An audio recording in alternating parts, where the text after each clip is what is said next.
Oh, what's exciting about the Planetary Health Diet?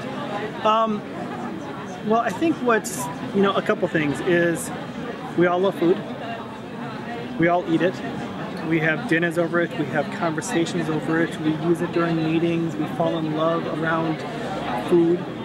And food is one of those things that we can use if we want to actually have an impact. It's one of those things that's personal. And sometimes when we look at climate change and we look at biodiversity loss, we really try and struggle with the fact, like, what can I actually do? Like if you want to save, orangutans in like Indonesia, how do you actually do that? What can you do as an individual? Whereas food, it actually gives you that agency. It gives you the empowerment to say, well, if I change what I do on my plate, if I actually change my diet, I can improve my health, and I can save the planet.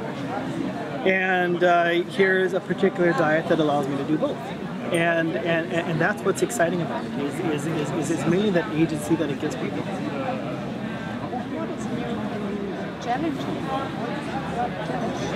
Well, I think exactly what I just talked about is that everybody has an opinion about food. Everybody knows so much about it. So the challenging side of it is the fact that everybody has an opinion about it, and everybody is a food expert, right?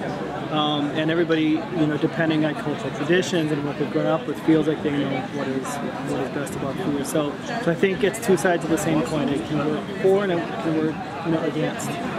Also another thing which is challenging about food is just raising it within the international discourse. It's not talked about. We know it's important. We know that if we're going to meet the SDGs, we have to change diets, that food is a central part of this. If we want to achieve Paris, food is a central part of this, but it's still not part of the discussion. And what's great about what you did here today is you started to have a discussion. Is we're now starting to talk about food. What worries me though in this is are we doing it fast enough? Can we make the changes fast enough in the time frames that we're talking about in order to be able to have the impact? What are promising approaches? Promising approaches towards like consuming food or towards like producing food? Both. Oh. Yeah, that's. I would say there are.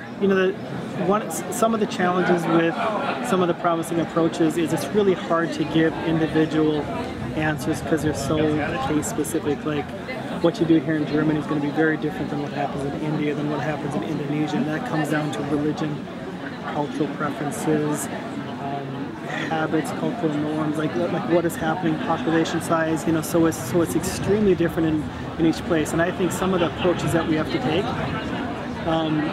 there has to be twofold. Is we have to focus on the more bottom-up, consumer-based education that we have. I mean, that has to be part of the solution, right? We have to teach kids, we've got to teach kids about this food. We have to teach parents how to cook it. We have to teach chefs how to cook it. So education is a very important part. What worries me a bit about education is we can't rely solely on it because it's a bit slower. It takes time for people to grow up and incorporate this into their daily lives. That's why we also need the more top-down approaches, I think, which, when you make healthy food available to everybody and affordable so that when they walk in a supermarket and they have a choice between an apple and maybe a Snickers bar, and the Snickers bar costs €10 and the apple costs half €1, they're going to choose the apple. And right now it's the opposite way around. So we need to really look at subsidies. We really need to look at how affordable healthy food is, and we have to make sure that it's affordable enough and available enough to everybody. And even in even if you look at one city, healthy food isn't available in all places to everybody within a single city. So we need to figure out how we also tackle that problem as well.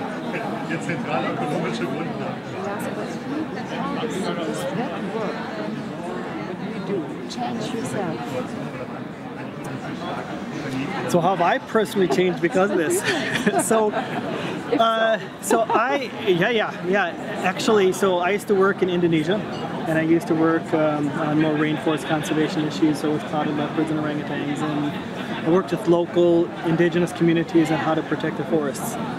And why I came to eat was because what I realized is everything comes back to food. Palm oil is food. It's consumed by people. People are concerned about food and health, and that's something everybody wants to talk about. Not everybody wants to talk about orangutans. Not everybody wants to talk about trees. Food, what I found is that by actually talking about it, it's an entry point to solving so many other problems. So that's why I'm currently working for Eat, and that's why I changed in terms of my focus, and is working on it more as a global issue. Now, personally, my diet is a bit different now than what it used to be. So even my personal awareness in terms of what I eat and what I serve my kids, I'm much more conscious about every single time I eat in terms of, is this good for me? Is this good for the planet? And so I absolutely follow the Planetary Health Diet. Thank you very much. Thank you very much. Yeah, thank you.